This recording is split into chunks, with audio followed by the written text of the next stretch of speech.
100 साल से भी ज्यादा पहले इंसान ने वो कर दिखाया जो कभी नामुमकिन लगता था, यानी स्पेस टेलीपोर्टेशन की महारत। इस कामयाबी के साथ ही पहला स्पेशियल पोर्टल बना। लेकिन दूसरी तरफ उन्हें सिर्फ खाली जगह या दूर के सितारे नहीं मिले। यह एक बिल्कुल नई दुनिया थी, अनजान रहस्यों और अकल्पनीय खतरों से भरा एक क्षेत्र। उन्हें हैरानी हुई जब उन्होंने देखा कि इस नए आयाम में अजीबोगरीब दूसरी दुनिया के जीव, विशालकाय जानवर और ऐसे राक्षसी शिकारी थे जो किसी भी ज्ञात वर्गीकरण को चुनौती दे रहे थे। सदियों से इंसान द्वारा बनाए गए आधुनिक हथियार इस नए भयावह परिदृश्य में बिल्कुल बेकार साबित हुए, और जैसा कि पता चला, उन्होंने जो पोर्टल खोला था उसे बंद नहीं किया जा सकता था। इंसान फंस गया था। अब वो हावी नहीं रहा, बल्कि शिकार बन गया, खाद्य श्रृंखला में सबसे नीचे। पहले तो लोग बचने के लिए संघर्ष कर रहे थे, अपने आसपास मौजूद ताकतवर जीवों का शिकार बनने से बचने की पूरी कोशिश कर रहे थे। लेकिन जैसे किसी भी प्रजाति के विलुप्त होने का सामना होता है, अनुकूलन शुरू हो गया। सब कुछ बदल गया जब एक इंसान ने अकल्पनीय काम करने की हिम्मत की। उसने एक विदेशी जानवर का मांस खाया। उसके शरीर में एक अजीब परिवर्तन हुआ, जिससे एक आनुवंशिक विकास हुआ जिसने उसे ऐसी शक्तियां प्रदान की जो पहले मानव जाति के लिए अज्ञात थीं। इस खोज ने एक नई उत्तरजीविता रणनीति का नेतृत्व किया, इन राक्षसों का शिकार करना, उनकी आत्माओं को पकड़ना और उन्हें मानव शरीर में मिलाना। हर सफल विलय के साथ लोग मजबूत होते गए। एक सदी के दौरान इस क्रूर विकास ने मानवता को नया रूप दिया। आत्माओं के विलय और आनुवंशिक उत्परिवर्तन के माध्यम से कुछ व्यक्ति इतने शक्तिशाली हो गए कि उन्हें देवताओं के रूप में पूजा जाने लगा। इस निर्दयी दुनिया में, जहां केवल मजबूत लोग ही बचते थे और कमजोर नष्ट हो जाते थे, दिव्य विकास का युग शुरू हो गया था। ये दुनिया आज देवताओं की शरण के रूप में जानी जाती है। इस खतरनाक क्षेत्र में हैंसन नाम का एक युवक रहता है। हालांकि उसकी शक्तियां अभी भी निष्क्रिय हैं, लेकिन उसका जीवन पहले से ही संघर्ष से भरा हुआ है। वॉल्ट नामक एक आश्रय में आने के बाद से उसे केवल 1 महीना हुआ है, लेकिन उस छोटे से समय में उसने दुश्मन बना लिए हैं। उसका अपराध उन जानवरों की आत्माओं का दावा करना जिन्हें दूसरों ने अपने लिए चुना था, शिकारियों के बीच जीवित रहने के अलिखित नियमों को तोड़ना। कुछ लोगों के लिए उसकी हरकतें शर्मनाक हैं, मौत के लायक हैं। लेकिन यहाँ नैतिकता एक विलासिता है। देवताओं की शरण में जीवित रहना ही एकमात्र नियम है। मारना या मरना, विकसित होना या भस्म होना। और हैंसेन के लिए दांव सरल हैं। वो या तो सब कुछ हासिल करेगा या सब कुछ खो देगा। उसके लिए ये वास्तव में जीवन और मृत्यु का प्रश्न है। 1 महीने पहले अपने 18वें जन्मदिन पर हैंसेन स्टील आर्मर शेल्टर में पहुंचा, जो सबसे प्रसिद्ध वॉल्ट में से एक है। वो एक विशाल सुरंग से इस उम्मीद में अंदर आया कि यह जगह उसके जीवन में एक नए अध्याय की शुरुआत होगी। लेकिन नियति को कुछ और ही मंजूर था। हैंसेन यहाँ अपनी मर्जी से नहीं आया था। उसके पिता की अचानक मृत्यु हो गई थी। उसकी माँ बीमारी से पीड़ित थी, काम करने में असमर्थ थी। उसकी बहन को अपनी शिक्षा के लिए पैसे की जरूरत थी। कोई अन्य विकल्प नहीं होने के कारण हैंसेन अपने परिवार के लिए एकमात्र कमाने वाला था। वॉल्ट, भले ही वे खतरनाक थे, आगे बढ़ने का एकमात्र रास्ता थे। जब वो शेल्टर में घूम रहा था तो हैंसेन ने एक आदमी को एक जानवर की आत्मा से बना शानदार कवच पहने देखा। ये दृश्य उसे ईर्ष्या और महत्वाकांक्षा से भर देता था। उसने सोचा कि एक दिन वह भी ऐसा कवच पहनेगा। अचानक उसकी बाईं आंख में तेज दर्द हुआ, एक आंख जो उसे हमेशा से परेशान करती थी। दर्द बढ़ता गया और वो भ्रमित और भयभीत हो गया। आगे क्या होने वाला है, यह न जानते हुए वह चलता रहा। वो एक गली में मुड़ा और वहां उसके सामने एक विशालकाय राक्षस खड़ा था जो उसके रास्ते में था। हैंसेन ठिठक गया। उसे एहसास हुआ उसकी आंख में दर्द का कारण शायद ये जानवर हो सकता है। उसके अंदर क्रोध भड़क उठा। उसने राक्षस को शहर में घुसने की हिम्मत करने के लिए कोसा। बिना किसी हिचकिचाहट के हैंसेन ने अपनी तलवार निकाली। उसने एक ही निर्णायक गति से आगे बढ़कर अपनी पूरी ताकत और सटीकता से अपनी तलवार उस जानवर की ओर बढ़ाई। राक्षस को घात लगाए होने का पता नहीं था, इसलिए वो समय पर नहीं रुक सका। हैंसेन की तलवार ने अपना निशाना साधा। जानवर से दर्द की एक दहाड़ निकली, जिससे देखने वाले चौंक गए। वे हैरान रह गए जब उस जवान ने राक्षस को पीछे से वार किया था। इस तरह से हैंसेन की यात्रा शुरू होती है, एक युवा योद्धा जो विकास, संघर्ष और शक्ति की निरंतर खोज से शासित दुनिया में अपना रास्ता बना रहा है। कुछ ही समय पहले हैंसेन ने एक राक्षसी खतरे पर वार किया था, लेकिन जैसे ही ऊर्जा का कोहरा छंटा, उसके सामने जो खड़ा था वो कोई जानवर नहीं था। वो एक महिला थी, एक युवा महिला जो उसे जलते हुए गुस्से से घूर रही थी। उसने उसे ठीक उसके कोमल स्थान पर वार किया था। हैंसेन के चेहरे पर उस जगह को देखकर आश्चर्य छा गया जहां उसकी तलवार लगी थी। यह एहसास उसे बहुत बुरी तरह से झकझोर गया। उसने अपनी तलवार एक व्यक्ति, खासकर एक महिला की पीठ पर चला दी थी।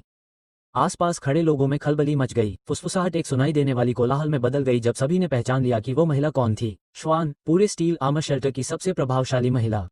एक पल के लिए भारी खामोशी छा गई, जो खिलखिलाहट और संयमित हंसी के फव्वारों से टूट गई। इकट्ठा हुए शिकारी उस युवक का मजाक उड़ाए बिना नहीं रह सके। ये स्पष्ट था कि उसे नहीं पता था कि कुछ शिकारी जानवरों में बदलने की क्षमता रखते हैं। ऐसी गलती उसे सब कुछ दे सकती थी। श्वान धीरे से उसकी ओर बढ़ी, उसकी आंखें गुस्से से जल रही थीं। स्टील की तरह तीखी आवाज में उसने जानना चाहा कि वह क्या सोच रहा है। उसके शब्द भीड़ में गूंज उठे, जिससे कोई शक नहीं रह गया कि यह कोई साधारण फटकार नहीं थी। ये युद्ध की घोषणा थी। कुछ ही देर में शक्तिशाली शिकारियों ने हैंसेन को घेर लिया। उनके उपहास जल्दी ही धमकियों में बदल गए। उनमें से एक ने उसे घुटनों पर लात मारी और संदेश स्पष्ट था, वो आसानी से नहीं जाने वाला था। शाह आगे बढ़ी और अपनी स्थिति स्पष्ट कर दी। हैंसन की मदद करने की हिम्मत करने वाले को उसका दुश्मन माना जाएगा। स्टील कवच आश्रय में उसका पूर्ण अधिकार था। क्रोधित शिकारी हैंसन पर झुक गए और उससे उसके किए का स्पष्टीकरण मांगने लगे। उनके लिए उसने उनकी देवी पर हमला किया था। हैंसन कांप रहा था और अपना सिर पकड़ रहा था। वह डर से कांप रहा था। जो कुछ हुआ था उसकी सच्चाई आखिरकार उसके दिमाग में उतर गई। उसने सोचा, ये सच नहीं हो सकता, यह एक दुस्वप्न रहा होगा, लेकिन जागने का कोई रास्ता नहीं था। कुछ दिनों बाद हैंसन ने खुद को स्टील आर्मर शेल्टर के बाहर एक चट्टानी पहाड़ी नदी के किनारे बैठा पाया।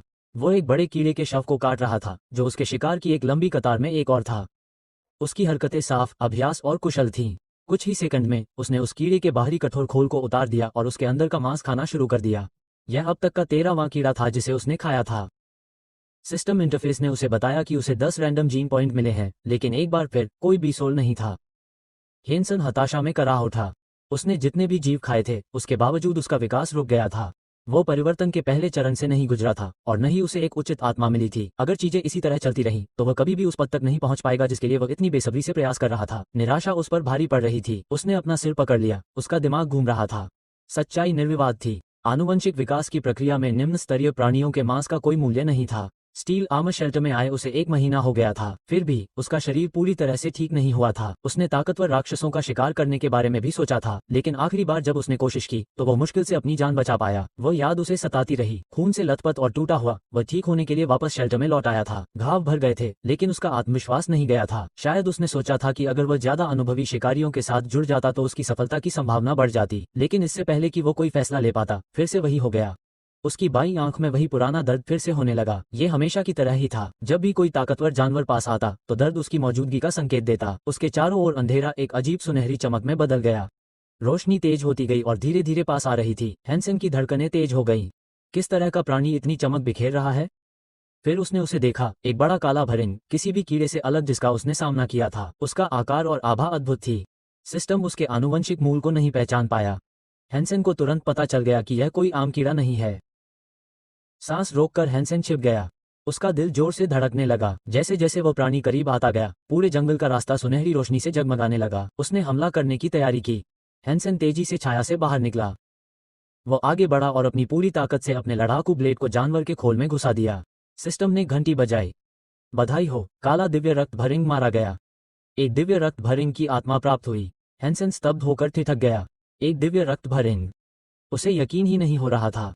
कीड़े उस वर्ग की आत्मा नहीं देते, कम से कम उन्हें ऐसा नहीं करना चाहिए था। जानवरों के 4 ज्ञात वर्गीकरण थे: सामान्य, आदिम, उत्परिवर्ती और दिव्य रक्त। आखिरी सबसे दुर्लभ और सबसे अधिक मांग वाला था। दिव्य रक्त प्राणियों को लगभग पौराणिक माना जाता था, और स्टील कवच आश्रय जैसी खतरनाक जगह पर भी ऐसे वध अविश्वसनीय रूप से दुर्लभ थे। एक हाथ पर गिनने योग्य। प्रत्याशा से कांपते हुए हैंसन ने अपनी स्थिति प्रोफाइल खोली। ये सच था। उसे एक अज्ञात दिव्य रक्त भरिंग से आत्मा को बांधने वाला कवच, एक उपहार मिला था। एक ऐसी दुनिया में जहां जीवित रहने का मतलब इंसान से बढ़कर कुछ बनना था। हैंसन ने सच्चे विकास की ओर पहला कदम बढ़ाया था। हैंसन को यकीन नहीं हो रहा था। उसकी लंबे समय से प्रतीक्षित इच्छा उसकी कल्पना से कहीं ज्यादा जल्दी पूरी हो गई थी। मारे गए काले भरिंग का शरीर बहुत तेजी से चमकने लगा। लाश से ऊर्जा का एक चमकीला स्तंभ निकला, जो अविश्वसनीय गति से उसकी ओर दौड़ा।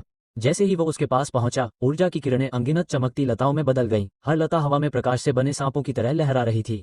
वे उसे घेर लेती थीं और उसके शरीर को छू लेती थीं। अगले ही पल लताओं ने उसे कसकर लपेट लिया और उसे चमकदार कुंडलियों में लपेट लिया। वो एहसास गर्म और अजीब तरह से सुखद था। फिर बदलाव आया। उसकी आंखों के सामने उसका शरीर चमकीले सुनहरे कवच में लिपटा हुआ था। उसकी त्वचा पर चमकते दिव्य इस्पात की प्लेटें बन गईं, जो जीवित धातु की तरह अपनी जगह पर बंधी हुई थीं। कुछ ही सेकंड में हैंसन पूरी तरह से बदल गया। अब वो सिर्फ एक इंसान नहीं था, बल्कि एक योद्धा था, जिसके पास शानदार दिव्य पशु कवच था। वो हवा में उछला, ये देखकर हैरान रह गया कि कवच के भारी होने के बावजूद वह कितना हल्का और फुर्तीला महसूस कर रहा था। उसकी ताकत, तरलता, हर चीज उसके अनुभव से परे थी। ये स्टील आर्मर शेल्टर में शिकारियों द्वारा पहने जाने वाले आदिम कवच से कहीं अधिक उन्नत था। हैंसन को इस पर विश्वास नहीं हो रहा था। इतने लंबे समय से वह केवल दूर से ही ऐसे उपकरणों की प्रशंसा करता आया था, उन लोगों से ईर्ष्या करता था जो इसे लेने के लिए पर्याप्त मजबूत थे, और अब वो खुद इसे पहन रहा था। इसकी ताकत का परीक्षण करने के लिए उत्सुक हैंसन एक विशाल पत्थर के पास गया। उसने अपना हाथ उठाया और वार किया। एक ही वार में पत्थर टुकड़ों में टूट गया। वो अपनी ताकत से विस्मित खड़ा था। उसका दिल उत्साह से धड़क रहा था। बाद में स्टील आर्मर शेल्टर में अपने कमरे में वापस हैंसन उबलते सूप के बर्तन के सामने बैठा। हालांकि मारे गए राक्षसों का मांस बहुत खराब था, लेकिन उसने उसे बर्बाद करना एक अपराध माना। इस दुनिया में संसाधन बहुत कीमती हैं। उसने अपने होलोग्राफिक इंटरफेस को सक्रिय किया। उसे ये देखकर आश्चर्य हुआ कि उस दिव्य काले भरिंग के मांस ने उसे 6 दिव्य जीन पॉइंट दे दिए थे, जो उसकी उम्मीद से कहीं ज्यादा थे। वो मुस्कुराया। इतने शक्तिशाली जानवर से बने सूप के कटोरे से उसकी शारीरिक शक्ति निश्चित रूप से बढ़ती ही जाएगी।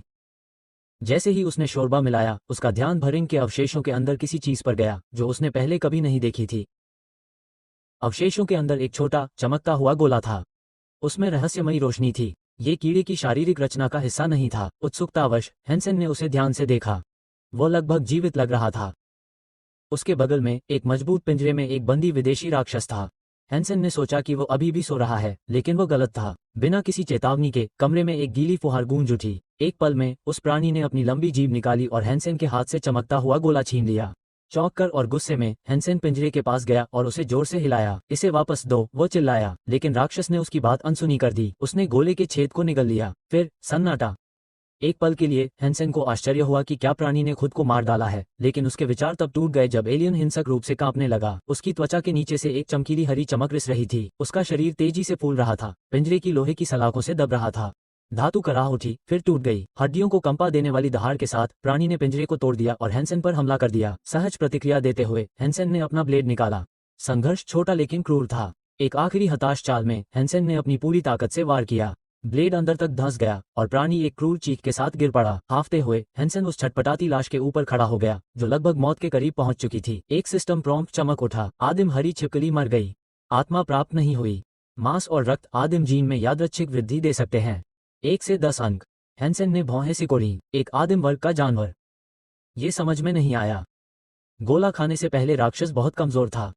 मोती के कारण ही वह तेजी से विकसित हुआ होगा, ये बात तो साफ थी।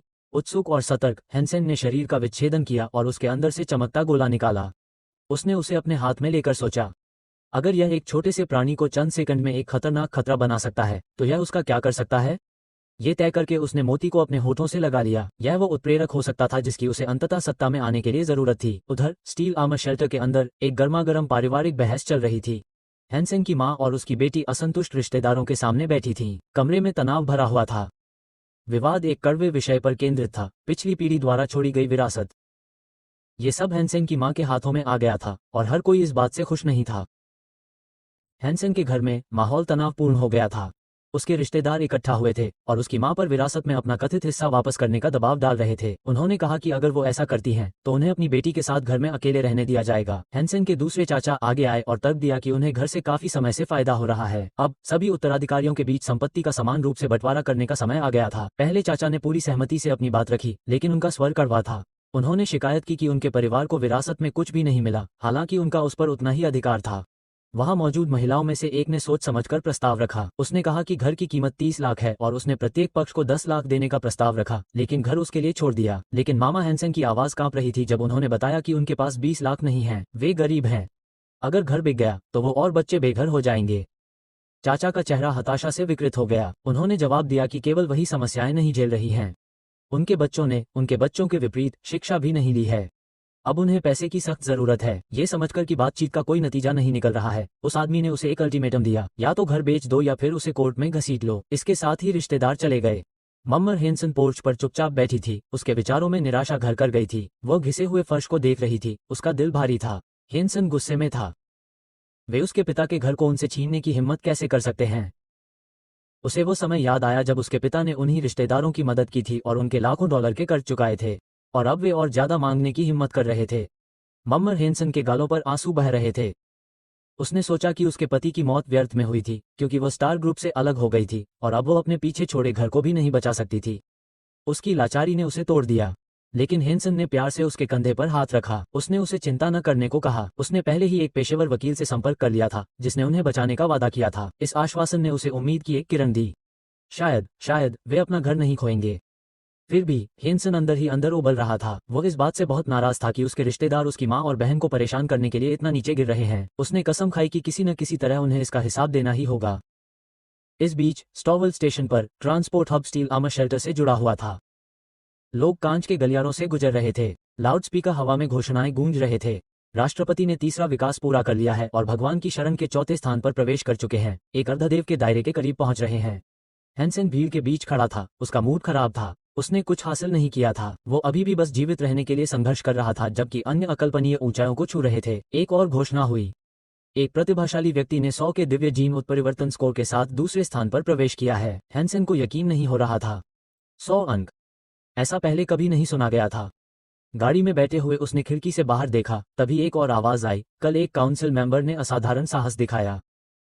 एक योद्धा का पीछा करने के बाद उसने एक असमान लड़ाई लड़ी और विजयी हुआ, जिसमें उसने अपनी बेमिसाल युद्ध तकनीक दिखाई। ये बहुत ज्यादा था। उद्धरण चिन्ह। हैंसन को हार का एहसास हुआ, जैसे कि भाग्य उसका मजाक उड़ा रहा हो। अपनी पूरी कोशिशों के बावजूद सफलता हमेशा दूर की कौड़ी लगती थी। फिर भी उसने आत्मदया को दूर करने की कोशिश की। अब उसके पास क्रिस्टल था और उसके साथ एक मौका भी। हो सकता है कि वो 100 दिव्य जीन पॉइंट तक न पहुंच पाए। यह एक बहुत दूर का सपना था, लेकिन उसे अभी भी मूल जीन उत्परिवर्तन पर उम्मीद थी। कम से कम वो उसकी पहुंच के भीतर था। उसका लक्ष्य स्पष्ट था, हवाओं की घाटी की ओर बढ़ना। वहां वो बुनियादी विदेशी राक्षसों का शिकार करेगा। उसके पास कोई विकल्प नहीं था, उसे जल्दी से पैसे कमाने थे। घर को बचाने के लिए 2 मिलियन क्रेडिट। उसकी आंखों में आंसू आ गए। बोझ उस पर भारी था, लेकिन उसने अपनी मुट्ठियां भींच लीं। उसके पास रोने का समय नहीं था, उसे लड़ना था। अचानक उसकी सोच एक तेज गूंजती आवाज से टूट गई। उसने ऊपर देखा। आसमान में एक मेंटिस बहुत तेज गति से उसकी तरफ आ रहा था। हैंसन के होठों पर मुस्कान थी। उसे खुशी हुई कि उसने उसे पहले देख लिया। इन जीवों को पहचानना बहुत मुश्किल होता है। हालांकि इन्हें आदिम स्तर के जानवर माना जाता है, लेकिन इनकी गति बहुत तेज होती है। अच्छी बात यह रही कि इनकी रक्षा प्रणाली बहुत कमजोर थी, जिससे ये आसानी से निशाना बन जाते थे। हैंसन तुरंत हरकत में आ गया। वो आगे बढ़ा ताकि लड़ाई जल्दी से खत्म हो जाए। उसे लगा कि उस जीव का खून ही उसके अगले कदम के लिए काफी होगा। लेकिन मेंटिस ने अजीब हरकत की। अपने जैसे दूसरे जीवों की तरह भागने की बजाय वो उसके ऊपर मंडराता रहा। फिर अचानक अपने पैर फैलाए और सीधे उस पर हमला कर दिया। हैंसन की आंखें फटी की फटी रह गईं। ये सामान्य नहीं था। इससे पहले कि वो कुछ समझ पाता, मेंटिस ने जोरदार हमला कर दिया। हवा के हर वार के साथ मेंटिस के पंजे हैंसन के कवच पर जोर से वार करते, जिससे वो कुछ देर के लिए संतुलन खो देता। लड़खड़ाते हुए उसके मन में एक शंका सी उठी। क्या उसने उस प्राणी को कम करके आंका था? उसकी गति उसकी अपेक्षा से कहीं अधिक थी और उसके वार की ताकत ने उसे पूरी तरह से चौंका दिया। भारी सांस लेते हुए हैंसन ने अपने कवच पर नजर डाली। उसे उम्मीद थी कि उसमें दरारें या कम से कम गड्ढे होंगे, लेकिन उसके आश्चर्य के लिए सतह अभी भी निर्दोष थी। उसे विश्वास नहीं हो रहा था। कवच पर एक भी खरोंच नहीं आई थी। उसे राहत मिली, लेकिन जल्द ही बढ़ते आत्मविश्वास ने उसकी जगह ले ली। अगर यह सूट इस तरह के हमले का सामना कर सकता है, तो शायद वो वास्तव में युद्ध में नई ऊंचाइयों तक पहुंचने के लिए तैयार था। जैसे ही उसने खुद को संभाला, उसकी आंखों के सामने एक सिस्टम नोटिफिकेशन आया। आदिम स्तर का पवन मंटिस खत्म हो गया। शिकार सफल। इस पुष्टि ने उसके बढ़ते संकल्प को और बढ़ावा दिया। उसने अपनी आंखें आसमान की ओर उठाईं और ठिठक गया। अब दर्जनों और पवन मंटिस उसके ऊपर मंडरा रहे थे। वे युद्ध की ओर आकर्षित थे। उनके पंख रोशनी में झिलमिला रहे थे, जिससे क्षेत्र में झुंड बनाते समय एक भयावह गुंजन पैदा हो रहा था। लेकिन हैंसन अपनी जमीन पर डटा रहा। अब उसे कवच पर भरोसा था। मौत अब उसे कोई खतरा नहीं लग रही थी। इस तरह की सुरक्षा से उसे कोई भी जानवर नहीं डरा सकता था। एक एक करके मेंटिस उस पर झपट्टा मार रहे थे। उनके पंजे चमक रहे थे, लेकिन उनके वार हानिरहित होकर वापस आ गए। उसकी रक्षा मजबूत थी। अपनी लड़ाकू तलवार निकालकर हैंसन ने हमलों की झड़ी लगा दी।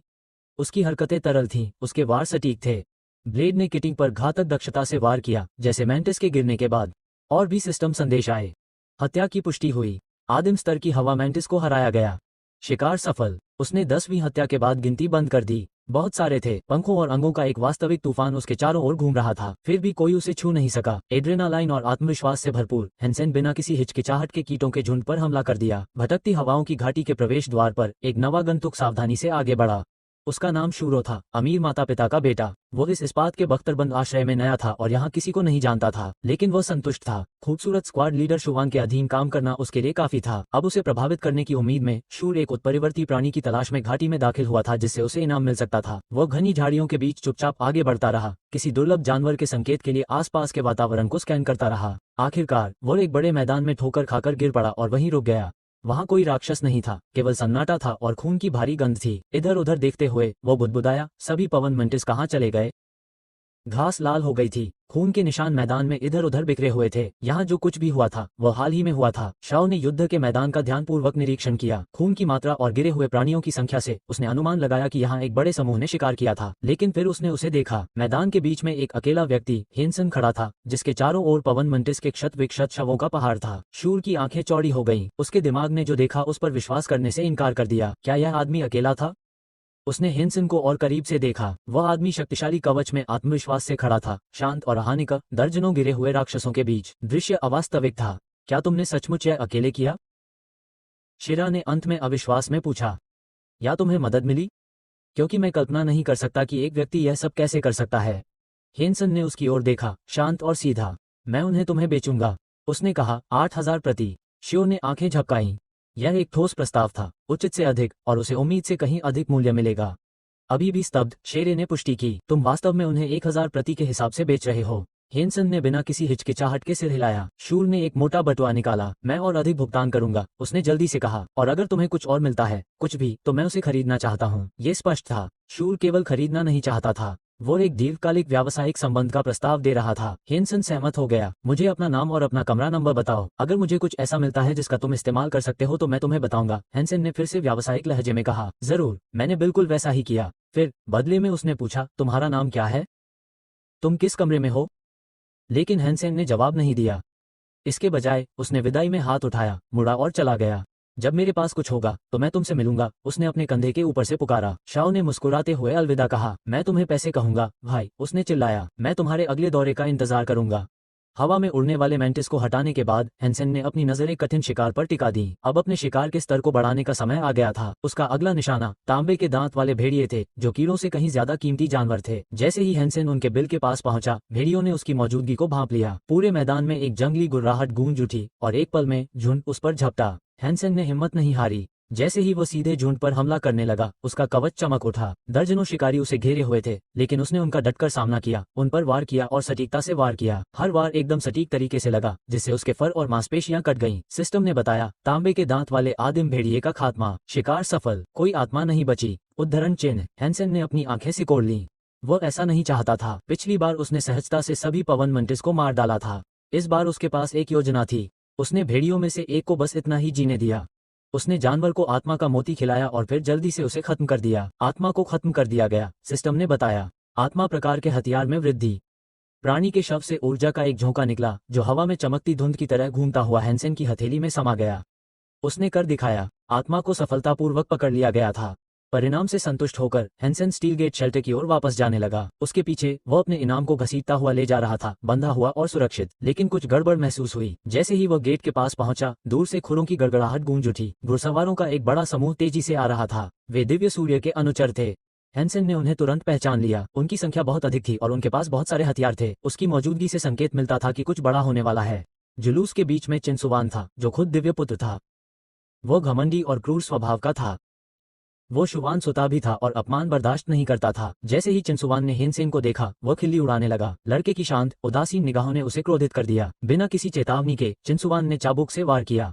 चाबुक हेनसेन के शरीर पर लगा, जिससे उसके शरीर में दर्द का झटका लगा।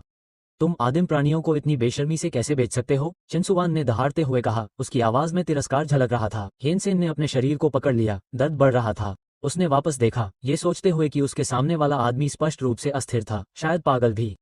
उनके आसपास अन्य शिकारी फुसफुसाने लगे। यह वही आदमी है जिसने शुवान को चाकू मारा था, है ना? एक ने फुसफुसाया।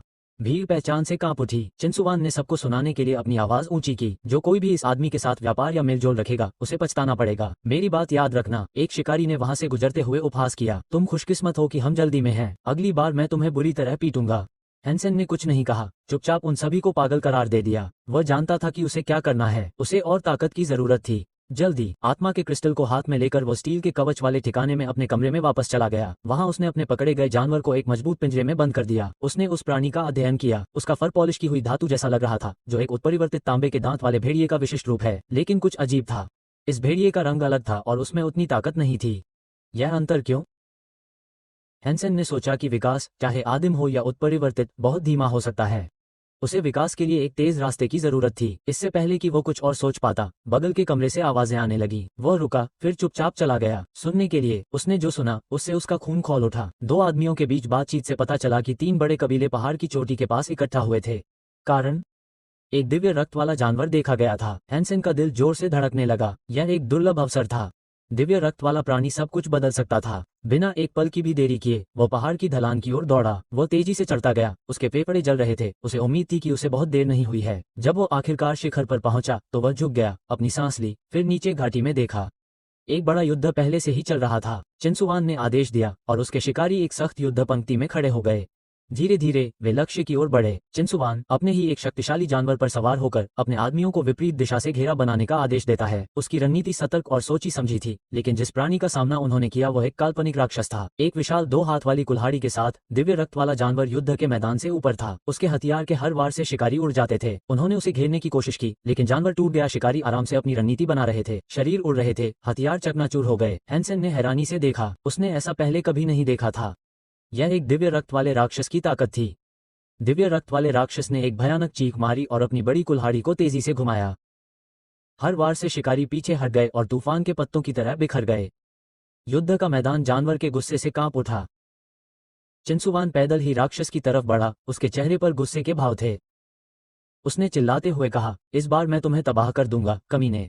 आसपास के शिकारी चिंसुवान को दूर से आते देख रहे थे। उन्हें उम्मीद थी कि उनका नेता बाजी पलट देगा।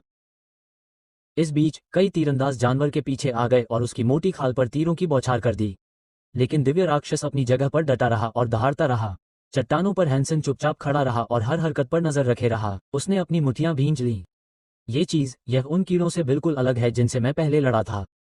नीचे राक्षस तबाही मचा रहा था। शिकारी के बाद शिकारी उसके भारी वार का शिकार हो रहे थे। इतनी बड़ी संख्या के बावजूद समूह उसे रोकने में नाकाम हो रहा था। घाटी में खतरे की आवाजें गूंज रही थीं। राक्षस घेरे को तोड़ रहा था। कमांडरों ने घेरा कसने के आदेश दिए, लेकिन बहुत देर हो चुकी थी। राक्षस चारों तरफ गिर गया और एक दरार से होकर जंगल में भाग गया। उसी समय चिंसुवान ने अपना हाथ उठाया और हवा में एक चमकदार हरी चमक थी। वो जानवर को भागने नहीं देना चाहता था। गहन ध्यान के साथ चिंसुवान ने अपनी हथेली में आत्मा ऊर्जा को प्रवाहित करना शुरू कर दिया। शक्तिशाली और जबरदस्त। हर कोई जानता था कि क्या होने वाला है। शुवान पास से देख रही थी। ये जानकर चौंक गई कि चिंसुवान क्या इस्तेमाल करने वाला है। 6 पंखों वाले जहरीले ततैया की आत्मा एक दिव्य रक्त वाले जानवर की आत्मा एक घातक हथियार में बदल गई। ऊर्जा आकाश में फैल गई। चिंसुवान ने एक विशाल आध्यात्मिक तीर बुलाया और उस पर निशाना साधा। घातक सटीकता। अपने भूतिया धनुष की डोरी को पीछे खींचकर उसने तीर छोड़ा। युद्ध के मैदान में तीर छूटते ही एक भयंकर गूंज सुनाई दी। भागते हुए दिव्य राक्षस ने बहुत देर से कुछ भेजा। तीर लगते ही वो मुड़ गया।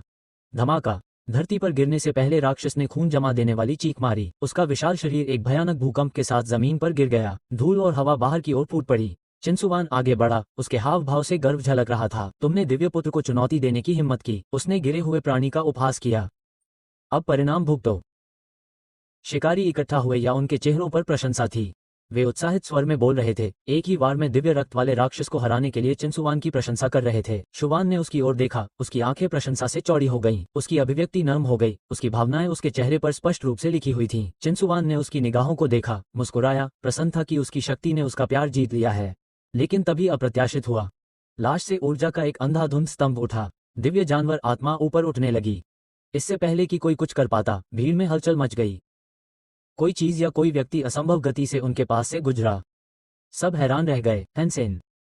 एक पल में हैंसेन ने दिव्य राक्षस की विशाल कुल्हाड़ी पकड़ ली, जो अभी भी ऊर्जा से भरी हुई थी, और बिना किसी हिचकिचाहट के उड़ गया। चिंसुवान का जबड़ा खुला रह गया। चश्मे के पीछे उसकी आंखें चौड़ी हो गईं, क्योंकि उसे एहसास हुआ कि अभी क्या हुआ है। कुल्हाड़ी, आत्मा, जिसे उसने चुरा लिया था, उस लापरवाह बदमाश ने जिसे वह पहले मुश्किल से बर्दाश्त कर पाया था। अभी भी मनी ब्रदर के उपनाम के तहत भेष बदलकर चिंसुवान अविश्वास में जम गया। किसी ने उसे सबके सामने लूट लिया था। भीड़ अवाक रह गई, लेकिन हैंसेन को इसकी परवाह नहीं थी। वह भाग गया। उसके कंधों पर विशाल कुल्हाड़ी लटकी हुई थी। उसके विचारों में तेजी थी। यह पागलपन है। मुझे अभी अभी एक दिव्य रक्त वाली राक्षसी आत्मा और एक ऐसा हथियार मिला है जो मुझे कल्पना से परे अमीर बना सकता है। उसके पीछे चिंसुवान गुस्से से फट पड़ा। उसके बाद वह दहाड़ा। उसका चेहरा गुस्से से विकृत हो गया। उसने अपने काले घोड़े को बुलाया और एक ही छलांग में उस पर चढ़ गया। उसके अधीनस्थों ने उसका अनुसरण किया। उनके मुंह से गालियां निकल रही थीं और वे उस चोर का पीछा कर रहे थे जिसने उनके नेता को चुनौती देकर उनकी जीत चुराने की हिम्मत की थी। हैंसेन ने अपनी सीमा पार कर दी, लेकिन कुल्हाड़ी भारी थी। हर कदम के साथ उसकी सांस फूल रही थी और उसकी ताकत तेजी से कम हो रही थी। उसके पीछे खुरों और चिल्लाने की आवाजें तेज होती जा रही थीं। वे उस पर हावी हो रहे थे। उसने पीछे देखा। गुस्से में शिकारियों का एक झुंड तेजी से उसकी ओर बढ़ रहा था। उसके पैर जल रहे थे। उसके शरीर में मौजूद दिव्य जीन चिल्ला रहे थे, अतिरिक्त समय काम कर रहे थे, लेकिन उनकी भी एक सीमा थी। चिंसुवान ने पीछा करते हुए अपनी आंखें सिकोड़ लीं। उद्धरण चिन्ह। वो इसे कब तक जारी रख सकता है? वो गुर्राया। वो खत्म हो गया। उद्धरण चिन्ह। हैंसेन को भी यह पता था। उसके फेफड़े जल रहे थे। कुल्हाड़ी के भार से उसके हाथ दर्द कर रहे थे। दर्द असहनीय था। वो लड़खड़ा गया। उसके पीछे कदमों की आहट तेज हो गई। उसने आसमान की ओर देखा, फिर अपनी आंखें बंद कर लीं। माँ, बहन, मुझे माफ करना। उसने सब कुछ दांव पर लगा दिया था और अब ऐसा लग रहा था कि वह हार गया है। एक महत्वपूर्ण क्षण में हैंसेन को अपने मृत पिता की आवाज सुनाई देती है, जो स्पष्ट और दृढ़ है। उससे पूछ रही है कि क्या वो वास्तव में हार मानने जा रहा है। उसके दिमाग में उसके पिता की एक स्पष्ट छवि बनती है, जो सवाल करती है कि क्या हैंसेन वास्तव में मानता है कि आत्मसमर्पण ही एकमात्र रास्ता है। अपने पिता के साथ बचपन के प्रशिक्षण सत्रों की यादें ताज़ा हो जाती हैं। वो उन समयों को याद करता है जब उसके पिता ने उससे कहा था कि हार मानना कभी कोई विकल्प नहीं है, कि जीवन स्वयं एक खेल है और खेल में आप आगे बढ़ते रहते हैं। आवाज हैंसेन को आगे पहाड़ पर चढ़ने, शिखर पर तैनात एनपीसी को नष्ट करने और 2 पूर्ण स्तर हासिल करने के लिए प्रेरित करती है, लेकिन हैंसेन हिचकिचाता है।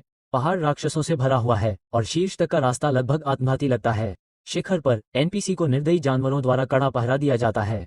फिर भी पिता की आवाज डर को काट देती है। खतरा जीवन का हिस्सा है, लेकिन उससे डरना नहीं है। एक दृष्टि में हैंसेन अपने पिता को युद्ध के लिए तैयार देखता है। वो एक धनुष खींचता है, तीर से जुड़ा एक असामान्य कंटेनर। वो आनुवंशिक विकास को एक साहसिक कार्य के रूप में बताता है जो सभी के लिए खुला है। एक सटीक निशाने के साथ वो गोली चलाता है, तीर लगता है और कंटेनर से एक अजीब गैस निकलती है जो युद्ध के मैदान में तेजी से फैलती है।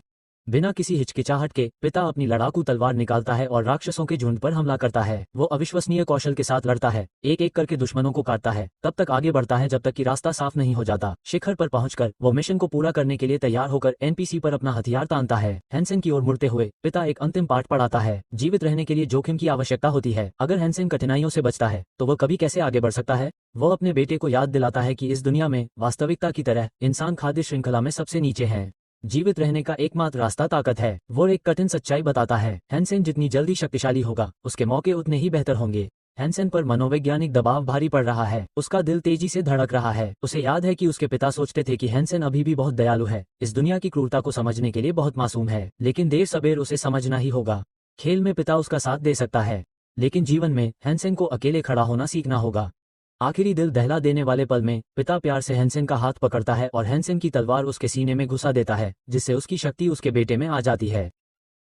हैंसेन चिल्लाता है, समझ नहीं पाता कि अभी क्या हुआ। सिस्टम सक्रिय हो जाता है। हैंसेन अगले लेवल पर पहुंच गया है। उसके पिता के शब्द उसके दिमाग में गूंजते हैं, अगर तुम्हें बचना है तो तुम्हें मजबूत बनना होगा। यही एकमात्र रहस्य है। यह महसूस करते हुए कि अभी भी उम्मीद है, हैंसेन हार नहीं मानता। जैसे ही शिकारी उसके करीब आते हैं, वह आगे बढ़ता है। पीछा करने वालों में से एक, चिंस्विन, अपने घोड़े से कूदता है और गुस्से में चिल्लाता है। तलवार खींचकर वह हैंसेन पर हमला करता है, उसे खत्म करने के लिए दृढ़ संकल्पित है। लेकिन हैंसेन को अभी भी एक छोटी सी उम्मीद पर भरोसा है। वो एक हताश परिवर्तन को सक्रिय करता है, रक्त विध्वंसक जानवर की आत्मा के साथ उभरता है।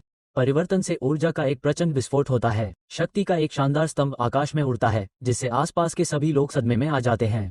जीनेसू भी अपना हमला रोक देता है और कहता है कि जो कुछ वो देख रहा है वो नामुमकिन है। ये खेल के हर नियम को तोड़ता है। हैंसेन कायापलट कर देता है। उसका शरीर बदल जाता है और वो एक विशालकाय, ताकतवर सेंटोर में बदल जाता है। वो आगे बढ़ता है और शिकारियों को पीछे छोड़ देता है। वो पूरे आत्मविश्वास के साथ चिल्लाता है कि कोई भी शिकारी, चाहे वो कितना भी अनुभवी क्यों न हो, एक बदली हुई आत्मा को नहीं हरा सकता। शिकारी सोचते हैं कि वो पागल हो गया है। 2 जानवरों की आत्माओं का मिलन एक खतरनाक, लगभग आत्मघाती प्रयोग है, खासकर किसी का पीछा करते समय। श्वेन दूर से देख रहा है और हैंसेन को दूर जाते हुए देखकर हैरान रह जाता है। शिकारी उसे कोसते और चिल्लाते हैं कि वो अब इंसान नहीं रहा। उनमें से एक रेडियो पर कमांडर को चेतावनी देता है कि उसका पीछा करना बहुत जोखिम भरा है। आगे एक पहाड़ी पर टेढ़ा रास्ता है जिस पर पीछा करते समय चलना लगभग नामुमकिन है। शेन इस अराजकता को देखकर उसकी प्रशंसा किए बिना नहीं रह पाता। हैंसेन ने न केवल सोने की कुल्हाड़ी चुराई, बल्कि उसने भगवान के बेटे की नाक के नीचे एक दुष्ट प्राणी की आत्मा को भी अपने अंदर समा लिया। कोई और चारा न होने पर शिकारी उसका पीछा छोड़ देते हैं। निराश होकर वे अपने सेनापति की आलोचना करने लगते हैं और उस पर दिव्य जानवर के एक बार इस्तेमाल किए जाने वाले बाण को बर्बाद करने और कुछ भी हासिल न कर पाने का आरोप लगाते हैं। हालांकि हैंसेन बाल बाल बच जाता है और सुरक्षित स्थान पर पहुंच जाता है, लेकिन थका हुआ हैंसेन जंगल में गिर जाता है और सांस लेने में तकलीफ महसूस करता है। वह जानता है कि उसकी यह बदली हुई अवस्था केवल 7 से 8 मिनट तक रहती है। अपने माथे से पसीना पोंछते हुए उसे एहसास होता है कि वह कितना भाग्यशाली है। अगर देवता उसका पीछा कर रहे होते तो वह जीवित नहीं बच पाता। भागने में सफल होने के बावजूद हैंसेन का मन शांत नहीं होता। उसे अब सोने की कुल्हाड़ी की चिंता सताती है। एक दुष्ट आत्मा के विपरीत यह आसानी से छिप नहीं सकती। इससे भी बुरी बात यह है कि उसने भगवान के बेटे को ही अपना दुश्मन बना लिया है। हैंसेन अपनी स्थिति की वास्तविकता पर विचार करता है। जानवर की आत्मा को वो बेच नहीं सकता, लेकिन उसे उम्मीद है कि वो धीरे धीरे कुल्हाड़ी से 2 मिलियन कमा लेगा। शुरुआती डर धीरे धीरे कम होता जाता है और संतुष्टि में बदल जाता है। ये एक शिकार सिर्फ एक जीत नहीं थी, ये 3 बड़े परिवारों के लिए अपमान था। वापस आश्रय के मुख्य द्वार पर शिकारी उस रहस्यमय युवक के बारे में चर्चा करते रहते हैं जो जंगल में गायब हो गया था। वे उसका उपहास करते हैं और उसे काय कहते हैं, लेकिन उनकी अवमानना के पीछे एक नाराजगी भी छिपी होती है। उसने उन्हें बहुत परेशान किया है। मानो उनकी धारणाओं का मजाक उड़ाते हुए हेनसेन खुद द्वार के पास आता है। वो फिलहाल कुल्हाड़ी को एक तरफ रखकर जानवर की आत्मा पर महारत हासिल करने पर ध्यान केंद्रित करने का फैसला करता है, लेकिन जैसे ही वो आता है एक शिकारी उसे रोकता है और घोषणा करता है कि खोज की जाएगी। एक और गार्ड उपहास करते हुए कहता है कि यह समय की बर्बादी है, बच्चा तस्कर या देखने लायक नहीं लगता। पहला शिकारी सुनता है, कंधे उचकाता है और लापरवाही से हेनसेन को एक तरफ धकेलता है और उसे दूर जाने के लिए कहता है। हेनसेन के होठों पर एक छोटी सी मुस्कान आ जाती है। वो गार्डों के पास से गुजरता है। उसे पूरी तरह से पता है कि क्या हुआ। उन्हें इस बात का जरा भी अंदाजा नहीं था कि जिस शख्स को वे ढूंढ रहे थे वो उनके पास से निकल गया। जब वो शहर की भीड़ भाड़ वाली गलियों से गुजर रहा था तो उसे स्थानीय लोगों की बातचीत सुनाई दी। उसकी हरकतों की चर्चा पहले ही फैल चुकी थी। हर कोई एक रहस्यमयी शख्स के बारे में बात कर रहा था जिसे मनी ब्रदर के नाम से जाना जाता था, जिसने भगवान के बेटे को धोखा दिया और एक कुलीन इकाई को अपमानित किया। जनता उत्साह के साथ इस कहानी को दोहराती है। वे कहते हैं कि भगवान का बेटा इतना क्रोधित हो गया कि उसने अपने घर को ही नष्ट कर दिया। ये सुनकर हेनसेन को सच्ची खुशी हुई। उसकी असली पहचान कोई नहीं जानता और हर कोई उसे गुमनाम मनी ब्रदर के नाम से जानता है। ये किंवदंती बढ़ती जा रही है। दूसरी ओर एक गुप्त कमरे में शुवान नाम की एक लड़की घटनाओं को घटते हुए देख रही है। अपने संपर्क से बात करते हुए वह कहती है कि हेनसेन भाग्यशाली था कि उसने उसकी ओर से हस्तक्षेप किया। अगर उसने ऐसा नहीं किया होता तो उसे पकड़ लिया गया होता और प्रताड़ित किया गया होता। फिर वो उस आदमी से और जानकारी के लिए दबाव डालती है। वो इस पैसे वाले भाई के बारे में सब कुछ जानना चाहती है और वह कैसे इसमें शामिल हुआ। वो आदमी शियाओ स्वीकार करता है कि वह हेनसेन को व्यक्तिगत रूप से नहीं जानता। वे केवल एक बार हवाओं की घाटी में सहयोग से मिले थे। शियाओ ने उससे कुछ जानवर खरीदे थे और उन्हें अपने दोस्तों को दे दिया था।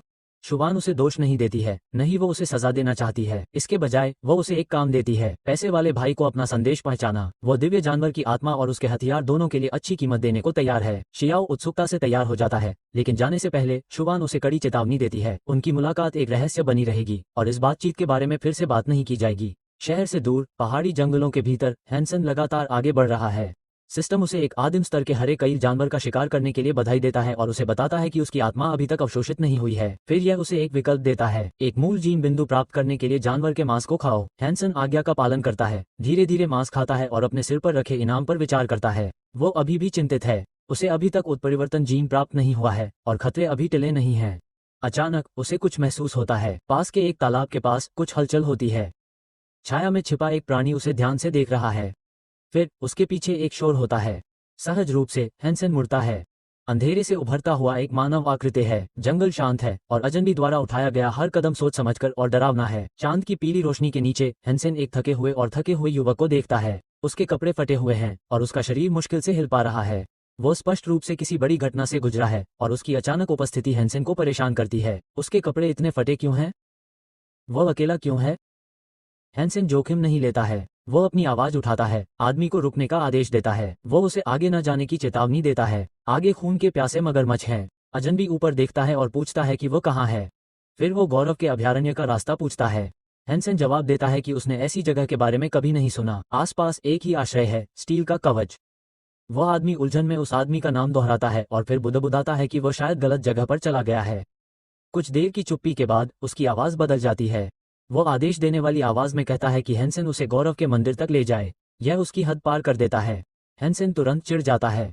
उसे आदेश देने वाला यह आदमी कौन होता है? हेनसेन खुद तय करता है कि उसे क्या करना है और कहाँ जाना है।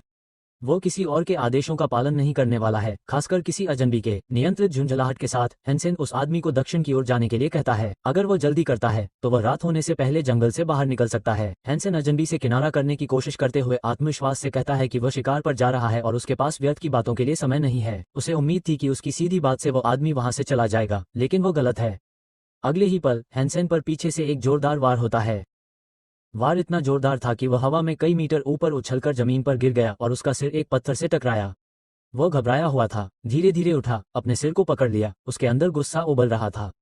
दांत पीसते हुए हेनसेन ने पूछा कि आखिर अजनबी क्या कर रहा है, लेकिन जवाब में उसने केवल अहंकार दिखाया। अजनबी ने ठंडे शब्दों में उसे चुप रहने को कहा और उसे वहां ले जाने को कहा जहां वह जाना चाहता है। उसका लहजा आदेश देने वाला, अपमानजनक और पूरी तरह से खारिज करने वाला था, जिससे हेनसेन के गुस्से में और आग लग गई। बिना एक और शब्द कहे हेनसेन ने जानवर की आत्मा को सक्रिय कर दिया। उसके हाथों में ऊर्जा की एक तेज लपट जल उठी जो एक चमकदार जादुई भाले का रूप ले लेती है। स्थिर आवाज में वो अजनबी को चेतावनी देता है कि उसके साथ कूड़े की तरह व्यवहार नहीं किया जाएगा। अजनबी ने खुद ये सब किया है। हेनसेन तेजी से वार करता है, भाले से कई तेज और सटीक वार करता है, लेकिन उसके आश्चर्य के लिए अजनबी हर वार को सहजता से चकमा देता है, अविश्वसनीय फुर्ती के साथ आगे बढ़ता है। फिर वह हेंसन की तकनीक का मजाक उड़ाता है और उसे बच्चों का खेल बताता है।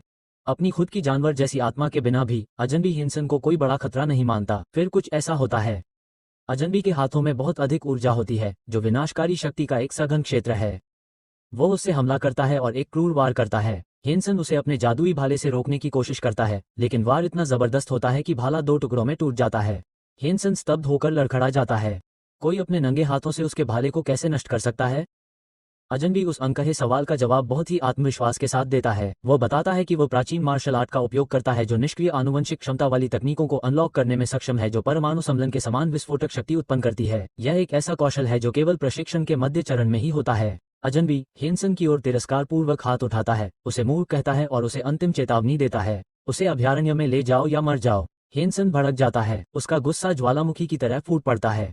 यह आदमी खुद को समझता क्या है? हेंसन दहाड़ता है कि अगर अजनबी को रास्ता चाहिए तो एल से कहो, लेकिन रास्ता सीधे नरक की ओर जाता है। एक पल में हेंसन बदल जाता है और अपने दिव्य पशु आत्मा कवच को पहन लेता है। सूट में ताकत और खतरा झलकता है।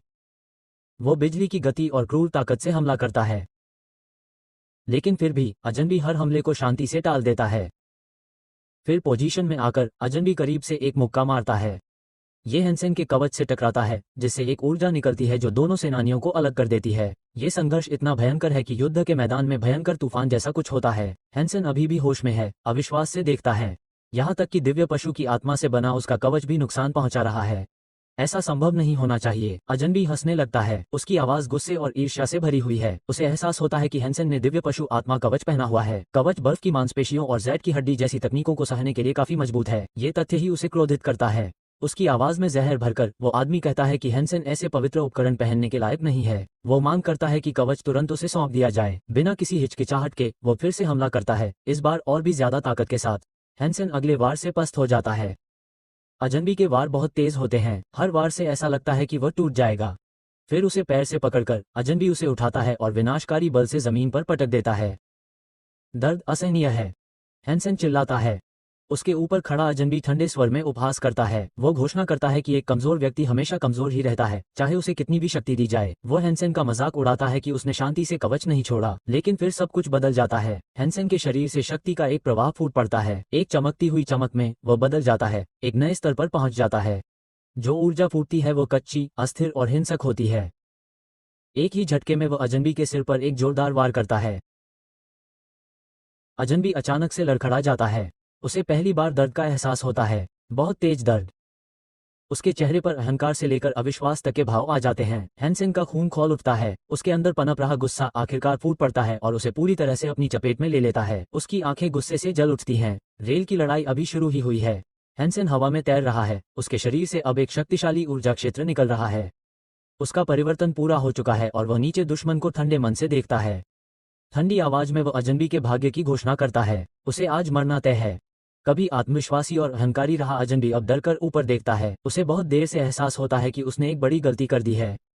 उसके सामने अब पहले जैसा हेंसन नहीं रहा। दिव्य राक्षस की आत्मा को अपने अंदर समेटकर हेंसन एक विनाशकारी हमला करता है। उसके चारों ओर की ऊर्जा आकार लेती है और एक विशालकाय एलियन प्राणी के भयावह रूप में बदल जाती है। फिर एक चमकती रोशनी में हेंसन हमला करता है। अजनबी अपने बचाव में अपनी पूरी ताकत झोंक देता है, हर तरह के हुनर का इस्तेमाल करता है, लेकिन ये काफी नहीं है। जानवर की आत्मा की जबरदस्त ताकत उसके रास्ते में आने वाली हर चीज को कुचल देती है। अजनबी जमीन पर गिर जाता है। स्तब्ध, वो मुश्किल से प्रतिक्रिया कर पाता है कि हेंसन उस पर हमला करता है, बार बार वार करता है। हर वार क्रूर होता है, जिसमें हेंसन के अब तक दबाए हुए गुस्से और अपमान से भरा होता है। अजनबी की सुरक्षा ध्वस्त हो जाती है, वार के बाद वार की बौछार होती है। हेंसन क्रोध से भरे विनाश की एक निर्दयी शक्ति बन गया है। उसका प्रतिद्वंद्वी अब टूटा हुआ और असहाय आखिरकार अपनी हार स्वीकार करते हुए दया की भीख मांगता है, लेकिन बहुत देर हो चुकी होती है। फिर सन्नाटा छा जाता है। लड़ाई खत्म हो चुकी होती है। हेंसन बेजान शरीर को देखता है, जोर से सांस लेता है। उसे एक ठंडा एहसास होता है, उसने एक आदमी को मार डाला है। जीवन में पहली बार युद्ध की तीव्रता कम हो जाती है और उसे सदमा लगता है। वो जमीन पर गिर जाता है और अपने किए के बोझ तले घुटने टेक देता है। अब भी हेंसन को यह सब समझ नहीं आता। उसका दुश्मन बहुत ताकतवर था, बहुत ताकतवर। अगर उस आदमी के पास कोई दिव्य आत्मा होती तो हेंसन बच नहीं पाता। जीत के बावजूद उसका कवच टूट चुका था और शरीर भी बुरी तरह से झुलस गया था। उत्सुकता और सावधानी से हेंसन गिरे हुए दुश्मन की तरफ बढ़ता है और उसे खोजने लगता है। कपड़ों और कवच के मलबे में उसे एक अजीब चमकता हुआ क्रिस्टल मिलता है। छोटा, चमकीला और साफ तौर पर हाईटेक। यह एक मेमोरी चिप जैसा दिखता है। हैंसन उसे अपने कमरे में वापस ले जाता है। अपनी मेज पर मॉलिक्यूलर माइक्रोस्कोप की रोशनी में वह चिप को ध्यान से देखता है। यह कोई साधारण वस्तु नहीं है। जैसे ही डेटा लोड होता है, वो स्क्रीन पर दिखाई देने वाली चीज को देखकर दंग रह जाता है, जिसमें आइस मसल और जेड बोन तकनीक का पूरा रिकॉर्ड होता है। यह वही तकनीक है जिसका इस्तेमाल कुलीन वर्क करता है। ये तकनीक इतनी दुर्लभ है कि शाही परिवार की राजकुमारियां भी इसमें प्रशिक्षित हैं। हैंसन ने एक बार इस न्यूक्लियर लेवल जीन तकनीक को हासिल करने का सपना देखा था, लेकिन यह उसकी पहुंच से बहुत दूर था। फिर भी अब शुद्ध संयोग से वो मूल को अपने पास रखता है। अगले 3 दिनों के लिए हैंसन खुद को अलग कर लेता है, डेटा का गहन अध्ययन करता है। वो लेजर फोकस के साथ तकनीक का अध्ययन करता है, हर विवरण को अवशोषित करता है। धीरे धीरे उसे बदलाव, अप्राकृतिक बदलाव दिखाई देने लगते हैं। उसका शरीर ठंडा लगने लगता है। मानव जीवन की गर्माहट उसकी त्वचा से गायब होने लगती है। चिंतित होकर हैंसन अपने शरीर के तापमान की जांच करता है। ये 2 डिग्री कम हो गया है। उसका संदेह सही साबित होता है। ये तकनीक उसे बदल रही है, उसके जीव विज्ञान को बदल रही है। जैसे ही वो अपने हाथों में चिप को देखता है, वह सोचता है, इतनी शक्तिशाली चीज इतनी खतरनाक दुनिया में कैसे घूम सकती है। तभी उसका फोन बजता है। दूसरी तरफ एक पुराना दोस्त उत्साह से फोन कर रहा है और हैंसन को तुरंत बाहर आने के लिए कह रहा है। जब हैंसन पूछता है कि वे कहाँ जा रहे हैं, तो जवाब अस्पष्ट और मजाकिया होता है, आपको जल्द ही पता चल जाएगा। वो सहमत हो जाता है। बाद में हैंसन खुद को अपने दोस्त की कार में बैठा पाता है। वो चुपचाप अपने आसपास हो रही जीवंत बातचीत को ध्यान से सुन रहा है। उसके साथियों में से एक उसे एक अतिरंजित कहानी सुनाता है, कैसे रहस्यमयी धन भाई एक सुनहरे सेंटोर में बदल गया और किसी के उसे पकड़ने से पहले ही गायब हो गया। हैंसन कुछ नहीं कहता। वो खिड़की से बाहर देखता है। भाव अस्पष्ट है। उसके दिमाग में एक खतरनाक सच्चाई घूमती रहती है। उनमें से कोई भी नहीं जानता कि जिस किंवदंती का वे पीछा कर रहे हैं, जिसके बारे में आश्रय में हर कोई बात करता है, वो वही है। वो धन भाई है और उसकी कहानी अभी शुरू ही हुई है। हैंसन को अचानक याद आता है कि उसके एक दोस्त को पारिवारिक संकट के बाद एक स्टील शेल्टर में रहना पड़ा था, जिससे उसके प्रियजन मुश्किल में पड़ गए थे। ये याद उसके अंदर कुछ जगाता है। अब दिखावा बंद करने का समय आ गया है। वो अपने दोस्त की ओर मुड़ता है और साफ साफ पूछता है, हम वास्तव में कहाँ जा रहे हैं। उसका दोस्त मुस्कुराता है और रहस्यमयी ढंग से जवाब देता है, हम लगभग पहुंच ही गए हैं। कुछ मिनट बाद उनकी कार एक विशाल मार्शल आर्ट स्टेडियम के सामने रुकती है। जैसे ही हैंसन अंदर कदम रखता है, वह लोगों की भारी संख्या देखकर दंग रह जाता है। एक जबरदस्त भीड़ एक साथ नारे लगा रही थी। उनकी आवाज स्टेडियम की दीवारों से गूंज रही थी। वे सभी एक ही कारण से यहाँ आए हैं, पहले शेल्टर में 5वें स्थान पर रहे भगवान के बेटे को देखने के लिए। वो प्रशंसकों का पसंदीदा है। लड़ाई शुरू होती है। एक राक्षस सेनानी के अपने एकमात्र परिवर्तन से गुजरते ही एरिना में ऊर्जा का एक चकाचौंध पैदा हो जाता है। हैंसन मंत्रमुग्ध होकर देखता है। माहौल बिजली की तरह चमक रहा होता है। उस पल में वो अचानक एक सेनानी के समर्थन में चिल्लाता है। उसका दोस्त हंसता है, उसे बताता है कि वह जिस आदमी का समर्थन कर रहा है, वह रहस्यमय योद्धा मनी ब्रदर से बहुत कमजोर है, जो एक उभरता हुआ किंवदंती है जिसकी प्रतिष्ठा पहले से ही शेल्टर को हिला रही है। हर कोई इस बात पर चर्चा करता है कि मनी ब्रदर ने एक राक्षस की आत्मा कैसे चुराई, एक ऐसा कदम जिसने पूरे शेल्टर को चौंका दिया। हैंसन चुप रहता है, लेकिन अंदर से वह सहमत है। हाँ, यह एक गंदी चाल थी, लेकिन यह एक आवश्यक भी थी। भगवान का बेटा उसका दुश्मन है और आत्मा को चुराना उसका बदला लेने का तरीका था। वो जानता है कि किसी को भी सच नहीं पता चलना चाहिए। वो पैसा है भाई। 2 हफ्ते यूं ही निकल जाते हैं। अपने कमरे में वापस हैंसन एक पिंजरे के पास बैठा है और अंदर मौजूद तांबे के कपड़े पहने जानवर को देख रहा है। अब वो जानवर बदल चुका है और उसके सामने एक अनमोल मौका है। हैंसन उसे खाकर अपने जीन को बढ़ाना चाहता है, लेकिन वो रुक जाता है। अभी उसे ताकत से ज्यादा पैसे की जरूरत है, इसलिए वो एक सौदा तय करता है। उस रात हैंसन की मुलाकात जियाओ से हवाओं की घाटी में होती है, जो एक सुनसान जगह है जिसके चारों तरफ छाया है। वो जियाओ को एक भारी पैकेट देता है, जो बेहतरीन किस्म के राक्षस के मांस से बना है। जब उससे कीमत पूछी जाती है, तो हैंसन बिना झिझक के 20 लाख नकद देता है। वो कहता है कि वो कोई धोखेबाज नहीं है, मांस असली है और उसकी क्वालिटी उसकी कीमत के हिसाब से सही है। जियाओ मान जाता है और पैसे दे देता है और हैंसन को भरोसेमंद पार्टनर होने के लिए बधाई देता है। फिर लगभग सहजता से जियाओ बताता है कि शेल्टर की एक मशहूर लड़की श्वान ने एक संदेश भेजा है। वो दैवीय आत्मा को खरीदने की पेशकश कर रही है, खूनी जानवर और सोने की कुल्हाड़ी जो हैंसन ने चुराई थी। हैंसन का जवाब आसान है, उसे उचित कीमत बताने को कहो। बाद में जंगल के अंदर हैंसन एक खतरनाक भूमिगत भूलभुलैया में पहुंच जाता है। वो खुश है, उसके कवच ने उसे जहरीले क्रिस्टल बिच्छुओं से सुरक्षित रखा है और उसका बैग लूट से भरा है। लेकिन फिर वो ठिठक जाता है। आगे गुफा की मंद रोशनी में वो किसी को देखता है, एक पत्थर पर अकेला बैठा हुआ। सुरंग में एक महिला की आवाज गूंजती है, पैसे भाई। ये शब्द हैंसन पर बिजली की तरह गिरते हैं। वो स्तब्ध और स्थिर खड़ा रहता है। वो अपना सवाल दोहराती है, क्या तुम सच में पैसे हो भाई? वो जवाब नहीं देता। इसके बजाय वो बातचीत से बचने की कोशिश करते हुए चलने लगता है, लेकिन शॉन फिर से पुकारता है। वो उसे ले जाने के लिए कहती है। वो बुरी तरह घायल है और हिलने की हालत में नहीं है। उसकी आवाज हताश है, चालाकी नहीं। हैंसन मुड़ता है, संदेह करता है, क्या तुम चाहते हो कि मैं तुम्हें उठाऊं? वो सिर हिलाती है। उसके पैर में चोट बहुत गंभीर है और कोई और रास्ता नहीं है। हैंसेन एक गहरी सांस लेता है। वो खुद को शांत रहने के लिए कहता है। वो अभी भी अपना कवच पहने हुए है। वो उसे पहचान नहीं पाती है और इसके अलावा उसे चोट लगी है। वो किसी भी तरह से खतरा नहीं बन सकती है, लेकिन फिर भी वो सावधानी से पूछता है कि बिच्छू द्वारा काटे गए व्यक्ति अभी भी कैसे बोल सकता है। जवाब में शॉन उसे एक राक्षस की आत्मा के टूटे हुए अवशेष दिखाता है, ये समझाते हुए कि कैसे बिच्छू ने ठीक उसी समय हमला किया जब उसके भीतर ड्रैगन की शक्ति फीकी पड़ गई थी। हैंसेन करीब आता है, लेकिन श्वान तैयार है। वो एक खंजर निकालती है और उसे कुछ भी करने की कोशिश न करने की चेतावनी देती है। उसके हाथ में जो ब्लेड है वो जहरीले दिल वाली तितली की आत्मा से बना है और उसका कवच भी उसका सामना नहीं कर सकता। हैंसेन रुक जाता है, आश्चर्य से अपने हाथ उठाता है। मैंने इसके बारे में सोचा भी नहीं था, वो ईमानदारी से जवाब देता है। वो उसे चोट पहुंचाने के लिए यहाँ नहीं था, लेकिन अब चीजें और भी जटिल हो गई हैं। उद्धरण चिन्ह, हैंसेन श्वान को चोट पहुंचाने का इरादा नहीं रखता है। आखिर उसने ही तो उससे मदद मांगी थी। जब उसने वादा किया कि अगर वो उसे गुफा से सुरक्षित बाहर निकाल लेगा तो वो उसे दिल खोलकर पैसे देगी, तो हैंसेन ने ये कहकर टाल दिया कि उसे अभी पैसे की जरूरत नहीं है। लेकिन फिर उसे बिच्छू की याद आई जिसका उसने जिक्र किया था। वो वापस उसके पास जाता है। क्या बिच्छू मर गया है? शॉन हैरान होकर उसके अवशेषों की ओर इशारा करता है और सोचता है कि उसे इसकी परवाह क्यों है। जब वो उसके भारी बैग को मरे हुए बिच्छुओं से भरा देखती है तो उसे एहसास होता है, वो इतने जहरीले राक्षसों से बिना किसी खरोंच के कैसे बच गया। हैंसेन मुस्कुराता है।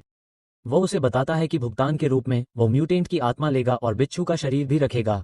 जल्द ही वे फिर से जंगल से होकर गुजर रहे होते हैं। हैंसेन शॉ को अपनी पीठ पर उठाए अथाह गड्ढे के पास सावधानी से चलते हुए। जैसे ही वे आश्रय के पास पहुंचते हैं, वो उसे सामने के द्वार तक ले जाने के लिए कहती है, लेकिन हैंसेन मना कर देता है। अगर लोगों ने उन्हें साथ देख लिया तो उसकी पोल खुल सकती है। वो कहता है कि यह बहुत जोखिम भरा है। इस बीच श्वान ये सोचना बंद नहीं कर पा रही है कि उसने पहले कितनी सहजता से क्रिस्टल बिच्छू का मांस खाया था, जैसे कि यह एक सामान्य भोजन हो। उसके विचार से ही उसका पेट खराब हो जाता है। हैंसेन रुक जाता है। आश्रय करीब है, यहाँ से मदद के लिए पुकारो। वो अपना हाथ बढ़ाते हुए उससे कहता है, अब मुझे पैसे दो। एक शब्द भी कहे बिना शॉन म्यूटेंट आत्मा को उसकी ओर फेंक देता है। क्या तुम्हें संदेश मिला?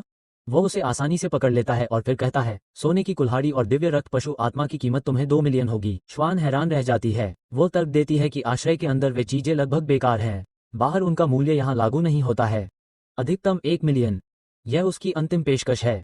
हैंसेन मुड़ता है और जाने लगता है। ठीक है, मैं तुम्हें जियाओ के माध्यम से अगली मुलाकात का समय और स्थान बताऊंगा। श्वान उसकी पीठ पर गुस्से से नजर रखती है। उसके दिमाग में हैंसेन एक लालची अवसरवादी, एक केरागिन के अलावा कुछ नहीं है, जो हर स्थिति से हमेशा लाभ उठाता है। बाद में हैंसेन स्टील आर्मर शेल्टर में लौटता है, लेकिन उसे कुछ गड़बड़ महसूस होती है। भेष बदलने के बावजूद उसे बेचैनी महसूस होती है। ये कोहरे की तरह उस पर छाई रहती है। फिर सड़क पर उसे एक पुराना दोस्त दिखाई देता है, लेकिन वो तुरंत अपना सिर घुमा लेता है और उसे नोटिस नहीं करने का नाटक करता है। हैंसेन चुपचाप देखता रहता है। उसके पुराने दोस्त के चेहरे पर डर साफ झलकता है। वो अब हैंसेन से कोई लेना देना नहीं चाहता। कुछ देर बाद हैंसेन को अपने पीछे कदमों की आहट सुनाई देती है। एक जानी पहचानी आवाज उसका नाम पुकारती है। वो मुड़ता है। यह वही दोस्त है जो अब सीधे बोल रहा है, तुमने शुवान और ईश्वर के बेटे को गलत बताया, मुझे इससे कोई लेना देना नहीं है। दोस्त ठंडे स्वर में कहता है, अब से चलो ये दिखावा करते हैं कि हम कभी भाई नहीं थे, एक दूसरे को जानते तक नहीं थे। मैं एक नई जिंदगी शुरू कर रहा हूँ। हैंसेन चुपचाप सुनता है, फिर सिर हिलाता है। ठीक है, अब से हम अजनबी हैं। वो अपनी भावनाओं को काबू में रखते हुए चला जाता है, लेकिन अंदर ही अंदर वो खुद से सच स्वीकार करता है, वे कभी सच्चे दोस्त नहीं थे। अपने कमरे में वापस आकर हैंसेन अपने हॉल की ओर देखता है। डेस्क पर कीमती चीजें रखी हुई हैं और 2 ब्रीफकेस में नकदी भरी हुई है। वो नोटों का एक बंडल उठाता है और उसका दिल खुशी से झूम उठता है।